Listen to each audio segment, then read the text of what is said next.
앞뒤 좌우를 낀 삽시다. 잘 오셨습니다. 네, 은혜 받으십시다. 이제 3월이 됐는데도 날씨가 춥고 또 막 눈이 옵니다. 그래서 사랑하는 우리 선일교 성도님들 건강 잃지 않도록 조심하시기를 바랍니다. 오늘 본문은 우리가 너무나 읽기 잘 아는 기드온에 관한 이야기죠. 설교 제목이 큰 용사여라고 잡았습니다. 오늘 본문은 하나님께서 이 기드온이라는 사람을 부르시고 어떻게 사용하시는가에 대한 내용이죠.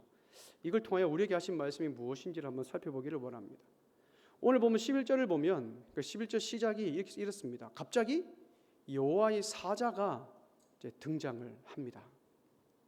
근데 갑자기 등장한 이 여호와의 사자가 지금 어디에 앉아 있다고 11절에 기록하고 있습니까? 요아스에게 속한 상수리 나무 아래에 앉아 있다라고 이야기해요. 이건 무엇을 의미하는 걸까요? 여러분, 성경에서 이 상수리 나무란 종종 바알에게 제사 지낼 때 사용했던 나무입니다. 제사 지낼 때 이 상수리 나무를 많이 사용했어요. 따라서 여호와의 사자가 이 가나안 신 바알에게 제사 지내는 장소에 왔다는 것은 무엇을 의미할까요? 이 가나안 신들과 전쟁을 선포하러 왔다는 거예요. 많은 사람들이 바알에게 제사 지내는 그 장소에 여호와의 사자가 딱 앉아 있다는 것은 이제 영적인 전쟁을 내가 시작하겠다는 거예요. 그래서 이 상수리 나무 아래 딱 앉아 있는데 그때 마침 여호와의 사자 눈에 누가 들어옵니까? 이 포도주 틀에서 밀을 타작하고 있는 이 기드온이 딱 보이는 거예요. 여러분, 저는 나이는 얼마 되지 않았지만 제 고향이 완전 시골이기에 이 뜰개나 여러 가지 곡물들을 타작하는 것을 참 많이 저는 봤습니다. 여러분, 타작할 때 제일 좋은 장소가 어디냐니까 제가 본 기억으로는 도로가더라고요. 시골이니까 차가 다니지 않으니 그 왕복 2차선에 파란색 천막천 아시죠? 그걸 쫙 펼쳐놓고 고추도 말리고 시골에 가면 뜰개도 그 속에 털고 그래요. 여러분, 뭐든지 타작을 하려면 이제 이게 타작하려면 바람도 부니까 쭉쭉종이도 날아가야 되고 해야 될 것이 아닙니까? 그러니까 장소가 좁아야 될거 넓어야 될까요? 넓어야 돼요. 밀을 타작하기 위해서는 장소가 넓어야 되는데 지금 기드온은 어디에서 타작하고 있어요? 이 포도주 틀에서 밀을 타작하는 겁니다. 이 그림만 보여주면 알겠지만 이 포도주 틀은 이렇게 바위를 둥글게 깎아 만든 돌통이에요.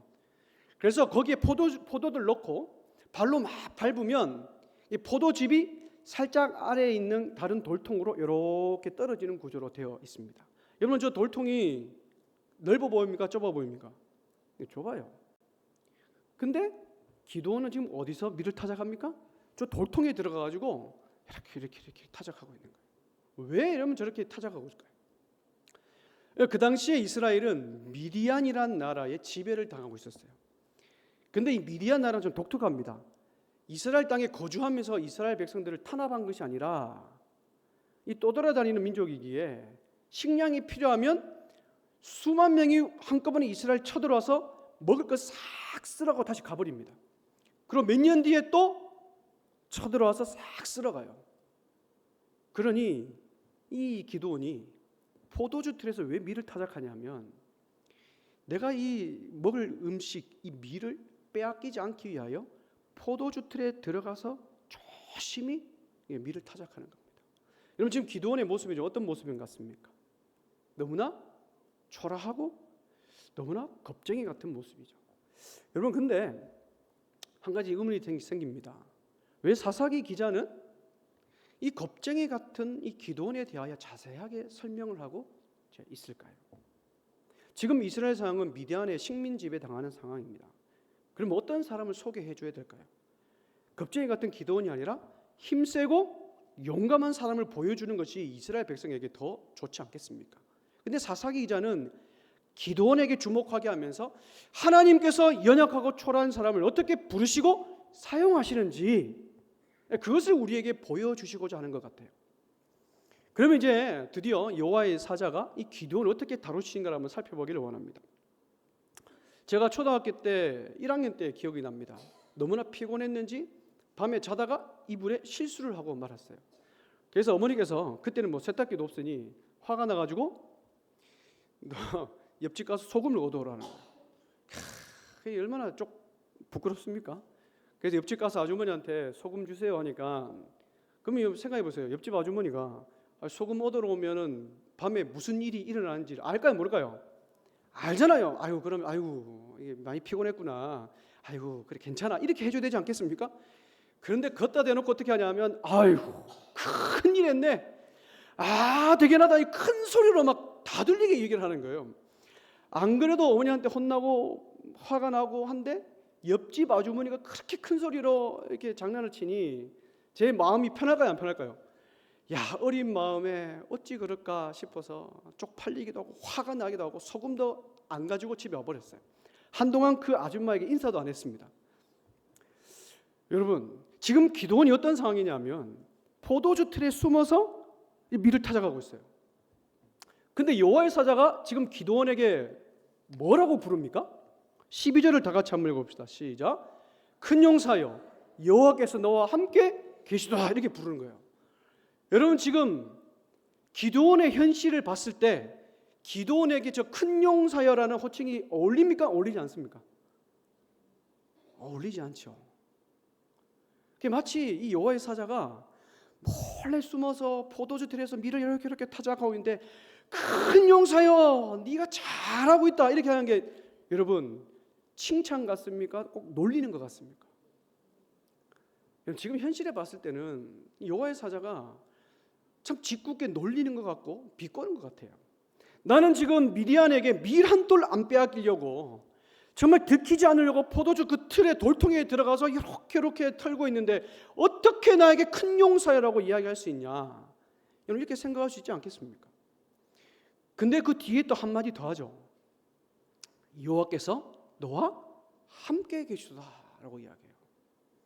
여러분, 여호와께서 너와 함께 계시도다 이런 놀라운 축복은 아무나 받는 축복이 아닙니다. 성경에 보면 위대한 이스라엘 지도자들에게 주셨던 축복이에요. 근데 여러분 생각해 보세요.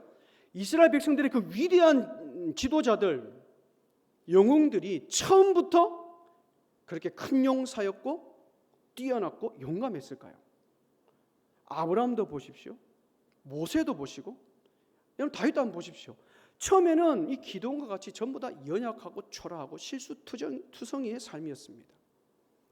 근데 그들이 어떻게 위대하고 영웅적 같은 사람이 되었을까요?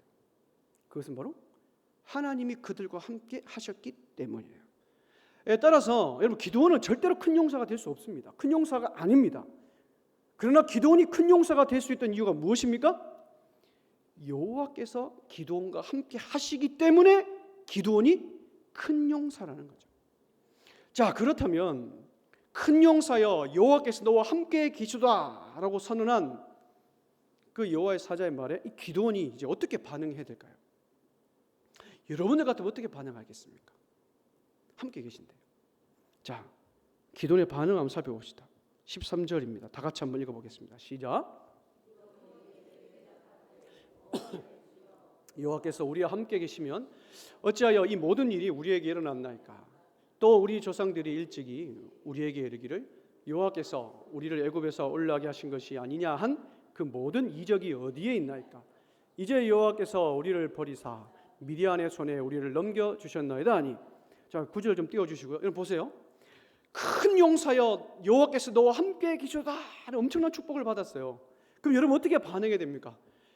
주님 감사합니다. 나는 연약하지만 나와 함께 하시니 내가 힘을 내겠습니다. 이런 반응을 보여야 되지 않겠습니까? 근데 기도원은 13절에서 여호와의 그 축복의 선언에 세 가지로 반론을 제기합니다. 첫 번째 반론은 뭐냐면, 하나님이 함께 계신다면 왜 지금 우리에게 고통이 있습니까? 이거예요. 내가 너와 함께 한다 했는데 우리와 함께 한다면 왜 나에게 고통이 있냐는 거예요. 두 번째 반론은 뭐냐면, 아니 하나님이 함께 하신다면 옛적 조상들에게 보여주셨던 그 기적들은 왜 지금 보여주지 않습니까? 기록하잖아요. 애굽에서 올라오게 하신 것이 아니냐 한 이 이적이 어디에 있습니까?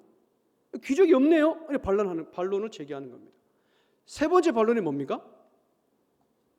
이것을 종합해 보니 하나님께서 우리 이스라엘을 미디안에게 버리신 것이 확실하지 않습니까? 우리에게 고통도 있고 하나님이 보여주신 이적도 없으니 하나님이 우리를 미디안에게 버린 것이 확실하지 않습니까? 이 반론을 세 가지를 딱 제안합니다. 여러분, 이 기도원의 이 반론은 현실적으로 보면 맞습니다. 그런데 자세히 보면 이 기도원의 반론의 문제점을 발견할 수 있죠. 첫 번째 문제점이 뭡니까? 이 기도는 이 영적인 무지가 그대로 드러났어요. 무슨 영적인 무지냐면 기도는요, 하나님께서 이스라엘을 미디안의 손에 파셨다라는 것을 정확하게 알고 있습니다. 아, 하나님이 우리를 버리셨구나. 정확하게 알고 있습니다. 그러나 하나님께서 이스라엘을 미디안의 손에 파신 그 이유와 원인이 자신들에게 있다는 것을 몰라요. 이스라엘에게 있다는 것을 모릅니다. 오히려 그 원인과 책임을 누구에게 돌리고 있습니까? 하나님께 돌리고 있는 거예요. 여러분, 이런 영적인 무지, 이 기도원의 한 사람의 문제가 아니죠. 이스라엘 전체의 영적인 무지의 그 현 주소를 보여주고 있는 겁니다. 두 번째 문제점이 뭘까요? 첫 번째는 영적인 무지가 있고, 두 번째는 세대 간의 영적인 간극, 그 격차가 완전히 벌어져 버렸습니다. 여러분, 사사기에 보면 많은 사사들이 하나님께로 콜링 부르심을 받습니다. 근데 기도원 이전의 사사들은 하나님께서 부르셨을 때 전적으로 순종하는 것을 볼 수 있어요. 근데 기도원은 지금 어떻습니까? 순종은커녕 주저하고 모든 원인과 책임을 하나님께 떠돌리고 있어요. 왜 이런 일이 일어날까요? 사사기 2장 7절과 10절을 우리 다 같이 한번 읽어보겠습니다. 시작.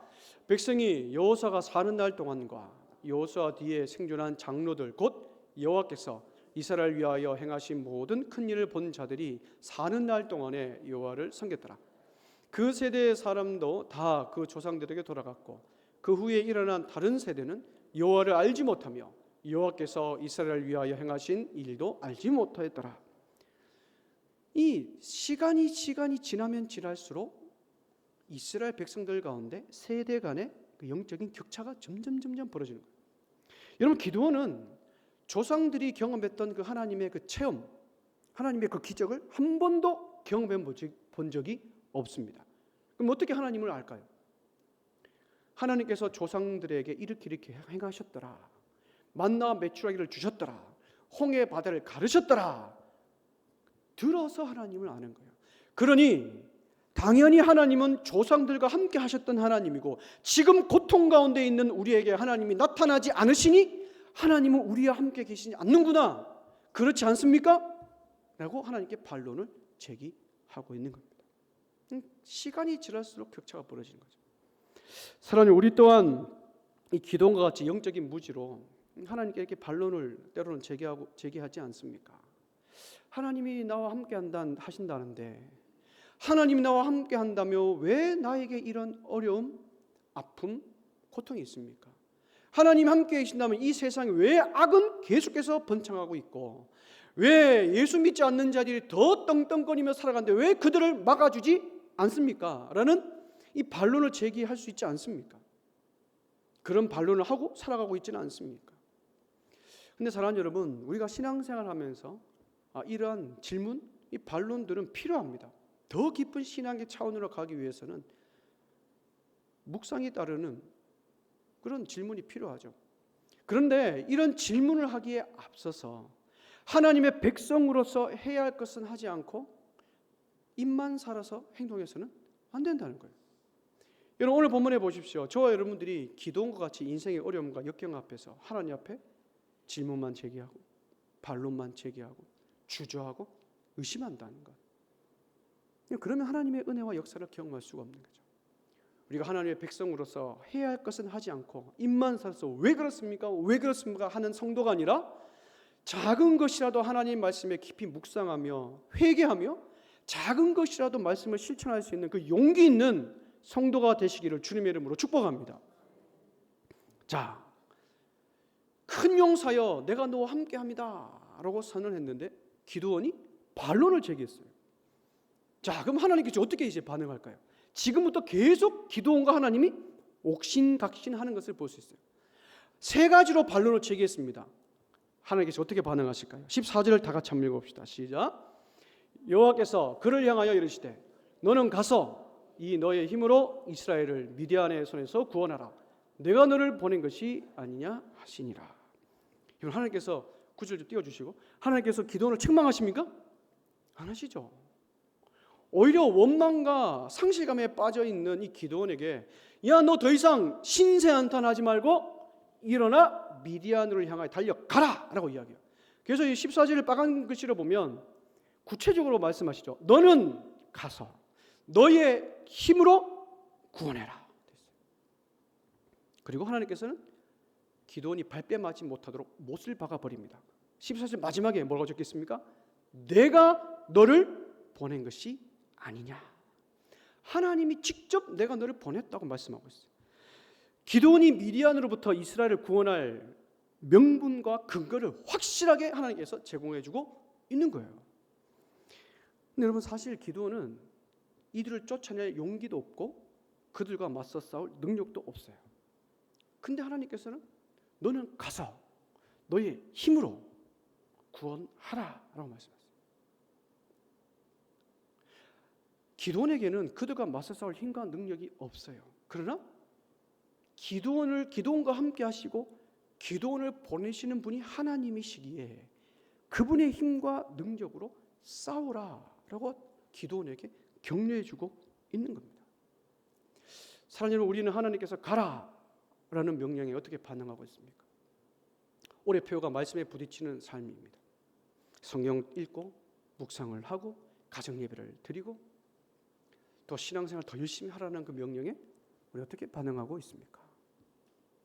더 사랑하고 더 품고 더 이해해주고 더 헌신하고 순종해라. 그 하나님의 명령에 우리 어떻게 반응하고 있습니까?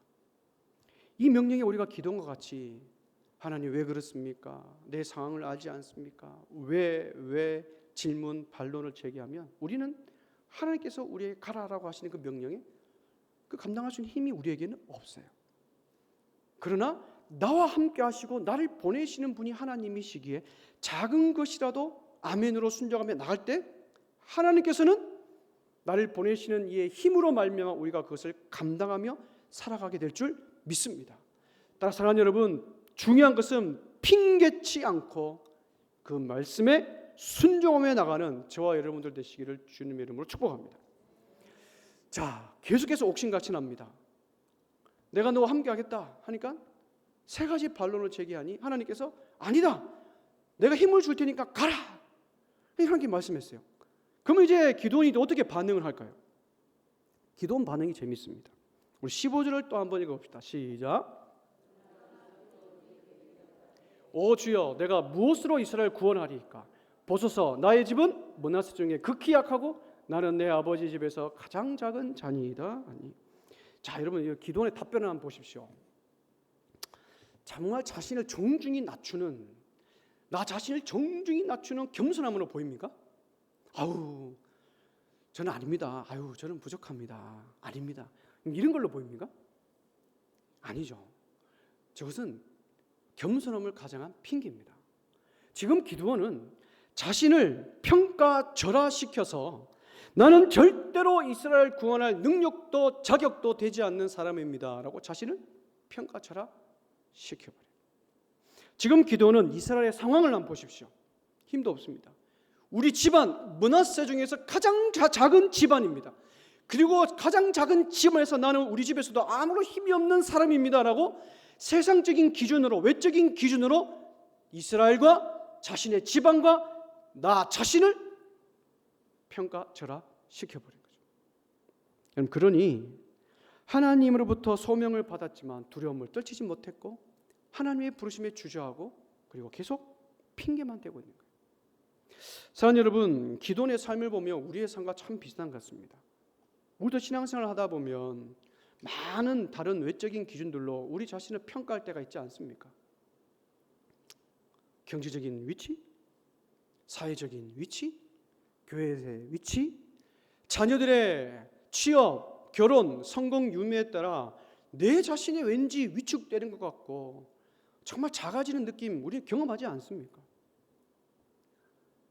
바깥 것들로 내 자신을 평가하게 되면 우리는 내 자신을 기도원과처럼 평가절하시켜 저는 못합니다라고 하나님 앞에 나아가는 거죠. 그럼 하나님께서 우리를 부르실 때 이런 외적인 것들로 저희를 부르실까요? 사랑하는 여러분, 하나님께서는 예수 그리스도를 죽이시면서까지 살리시는 자가 바로 저와 여러분들입니다. 저와 여러분들은 예수 그리스도의 생명과 바꾼 존재, 그만큼 가치 있는 존재라는 거예요. 하나님께서는 우리의 경제력 바깥 기준으로 우리를 부르시는 것이 아니에요. 하나님이 저와 여러분들 부르시는 기준이 있습니다. 하나님께서 저와 여러분을 부르시는 기준은 오직 그분의 사랑하심으로 우리를 부르시는 거예요. 저와 여러분들의 기준은 바로 하나님의 사랑으로 우리를 불렀다는 거예요. 따라서 하나님의 사랑하심으로 우리를 부르셨다면 그 부르신 사명을 감당할 수 있도록 힘과 능력과 용기를 주신다는 거예요. 그게 바로 소명의식입니다. 여러분, 소명의식이라는 것은 나를 부르신 이가 있고 나를 부르신 이에게 반드시 부르신 사명을 감당할 수 있도록 힘과 능력과 용기를 주신다. 그것을 깨닫는 것이 바로 소명의식인 거예요. 근데 그 기드온은 이 소명의식이 없는 거예요. 그러니 하나님에 대한 부르심에 대한 확신도 없으니 능력도 없고 그 사명을 감당할 능력도 없는 거예요. 다 사랑하는 여러분, 하나님의 소명, 하나님의 부르심은 외적인 기준을 뛰어넘어 그분의 사랑하심으로 우리를 부르셨다는 사실을 기억하시기를 주님의 이름으로 축복합니다. 그분의 사랑하심은 예수 그리스도를 죽이시면서까지 우리를 사랑하셨다는 것, 그 사랑에 여러분 안정감을 느끼고 확신을 가지고 당당하게 살아가시기를 주님의 이름으로 축복합니다. 자, 그럼 이제 하나님께서 어떻게 반응하실까요? 큰 용사여, 내가 너와 함께하겠다라고 하니까 기드온이 세 가지 반론으로 딱 커버합니다. 그래서 하나님께서 아니다, 내가 너와 함께하겠다, 가라라고 하니까 기드온이 이제는 핑계댈 게 없으니까 아우 나는 그런 삶을 못 삽니다. 자신을 평가절하시켜요. 그러니 하나님께서 또 어떻게 반응하실까요? 포기하실까요? 자, 우리 16절을 다 같이 한번 읽어봅시다. 시작. 여호와께서 그에게 이르시되 내가 반드시 너와 함께하리니 내가 미디안 사람 치기를 한 사람 치듯 하리라 하시니. 야, 하나님께서는 참 대단하시죠. 포기하지 않으십니다. 포기하라. 내가 너와 끝까지 함께하겠다. 네가 미디안 사람 치기를 한 사람 치듯 하리라. 일어나 가라. 내가 너와 함께하겠다. 하나님께서 격려해 주신 거예요. 여러분, 하나님께서는 교만하고 상실감에 빠져 있고 평가절하시키고 우울감에 빠져 있는 이 기드온에게 몇 번 찾아오십니까? 3번이나 찾아오세요. 12절, 14절, 16절. 이런 3번에 걸쳐서 포기하지 않으시고 내가 너와 함께하겠다라고 말씀하세요. 우리 하나님 너무나 대단한 분 아닙니까? 비록 우리가 기드온과 같이 가진 것이 없고 내줄 곳이 없다 할지라도 하나님께서 날마다 우리에게 말씀으로 확신을 주시고 내가 너와 함께하겠다, 난 너를 포기하지 않아. 그분이 바로 우리 아버지 하나님 되신다는 사실을 기억하시기를 주님의 이름으로 축복합니다. 세상의 기준을 보면 참 초라하고 연약합니다. 그러나 내가 믿고 섬기는 하나님 아버지가 어떠한 분인지를 우리가 올바로 깨달을 때 내가 강하다라고 생각하는 것들이 아무것도 아니구나, 다 하나님의 다스림 안에 있구나라는 사실을 우리는 깨달을 수 있는 것입니다. 따라 사랑하는 여러분, 하나님이 나와 함께함이 내 삶의 능력이라는 사실을 다시 한번 깨달으시기를 주님으로 축복합니다. 자, 하나님께서 포기하지 않으시고 계속해서 함께하겠다는 말씀하세요. 그럼 이제 기도는 어떻게 반응해야 될까요? 어떻게 반응해야 될까요? 알겠습니다 라고 해야 되지 않겠습니까? 3번이나 찾아오셔서 부르시고 확신을 주시니까 이제 기도원의 마음이 조금 열리는 것 같아요. 17절을 다 같이 한번 읽어봅시다. 시작. 기드온이 그에게 대답하되 만일 내가 주께 은혜를 얻었사오면 너가 말씀하신 이가 주 되시는 표징을 내게 보이소서. 야, 기드온도 진짜 끈질깁니다. 여러분 그렇지 않습니까? 지금 기드온은 하나님의 부르심을 확신하기 위해 하나님께 뭘 요구하고 있어요? 징표를 요구하고 있어요. 나와 지금까지 오랜 시간 동안 말씀하신 이가 하나님이라는 사실을 보여주십시오 라고 요구하는 거예요. 즉 기드온이 천지를 지으신 이 피조물이 천지를 지으신 전능하신 하나님께 하나님의 하나님 되심을 보여주십시오라고 얘기하는 거예요. 대단하지 않습니까? 기도는 말씀하신 하나님을 믿지 않고 내 눈에 보이는 것을 믿으려고 하고 있는 거예요. 근데 여러분, 중요한 것은 사사로 부름받은 기도원의 영적인 상태가 이 정도면 이스라엘 전체 백성들의 영적인 상태는 어떠하겠습니까? 이런 안타깝게도 기도원 이후에 등장하는 사사들이 있습니다. 기도원 이후에 등장하는 사사들부터 어떤 일이 일어나냐면 말씀하시는 하나님을 믿지 않고 내 눈에 보이는 것을 믿고 따르려는 현상이 두드러지게 나타나요. 사사로 부름 받았음에도 불구하고 내 눈에 좋은 대로 따라가려는, 내 눈에 보는 것을 믿으려는 현상이 나타난다는 거예요. 이 기도원이 딱 그 기준점입니다.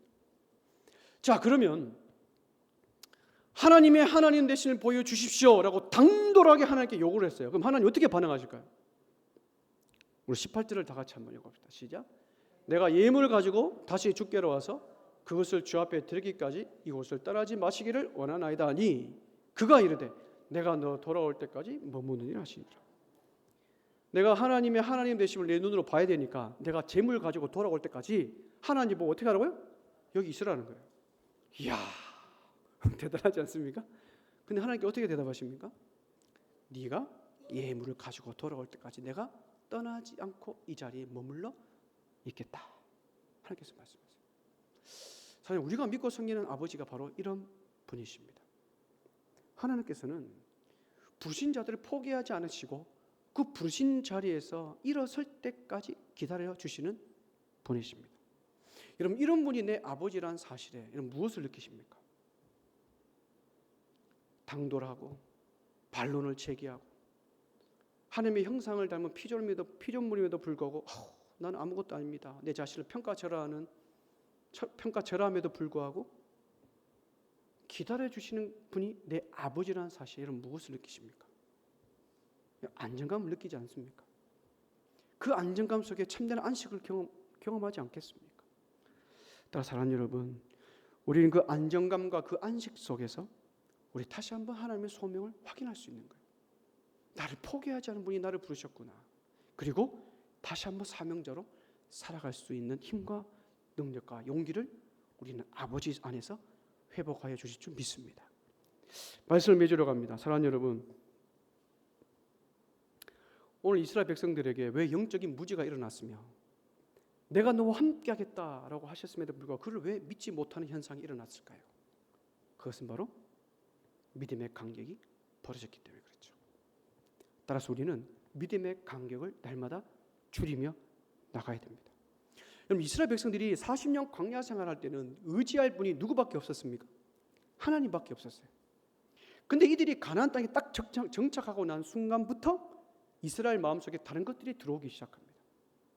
하나님과 이스라엘 사이에 무엇이 들어옵니까? 가나안의 문화가 들어온 거예요.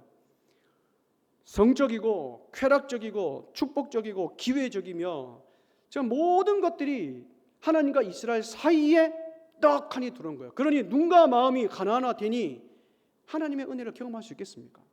경험할 수가 없는 거예요. 이 자리에 있는 저와 여러분들 마음속에 차지하고 있는 것은 무엇입니까? 오늘 이스라엘 백성들 마음속에 있었던 가나안과 같은 축복주의, 세속주의, 기회주의, 성공주의와 같은 그런 것들이, 내 욕심들이 우리 마음속에 차지하고 있지는 않습니까? 여러분, 이런 것들이 많으면 많을수록 우리가 하나님과의 사이가 간격이 벌어질 수밖에 없어요. 하나님과 우리 사이의 간격이 벌어지면 어떻게 됩니까? 하나님에 대한 인식이 희미해집니다. 인식이 희미해지면 내 삶에 역사하신 하나님을 경험할 수가 없는 거예요. 따라 사랑하는 여러분, 우리와 하나님 사이에 다른 것들로 채우는 것이 아니라 오직 말씀과 기도로 채워 그 하나님과 우리의 사이의 그 간격을 좁혀 나가시기를 주님으로 축복합니다. 두 번째로는 우리의 가치는 예수 그리스도 안에 있다는 사실을 여러분 기억하길 바랍니다. 우리의 가치를 외적인 것으로 평가하지 마시기를 바랍니다. 오늘 본문을 보세요. 포도주 틀에서 숨어서 밀을 타작하고 있는 기도원에게 하나님께서 뭐라고 말씀하십니까? 큰 용사여, 내가 너와 함께하겠다라고 놀라운 축복을 선언해 주지 않습니까? 하나님의 부르심은 외적인 것을 우리를 평가하지 않습니다. 저와 여러분들의 가치는 이 세상 어떤 것으로 비교할 수 없는 존귀한 가치 있는 존재라는 거예요. 아무리 돈이 많고 좋은 차를 타고 넓은 집을 소유하고 좋은 학벌이 있다 할지라도 여러분 그것은 우리가 살아가기 위한 도구일 뿐입니다. 그것들을 통해 우리의 가치를 매길 수가 없는 거죠. 사랑하는 여러분, 우리의 가치는 누구에게 있습니까? 예수 그리스도 안에 있다는 사실을 다시 한번 가슴속에 새기시기를 주님으로 축복합니다. 저와 여러분은 예수 그리스도 생명과도 바꿀 만큼 가장 가치 있고 존귀한 자연 사심을 기억하며 다른 것들로 나를 평가하고 나를 가치를 매기는 것이 아니라 예수 그리스도 생명 안에서 나는 가치 있는 존재라는 사실을 기억하며 오늘도 주님 안에서 당당하게 하나님의 자녀로서 살아가시기를 주님의 이름으로 축복합니다. 우리 말씀에서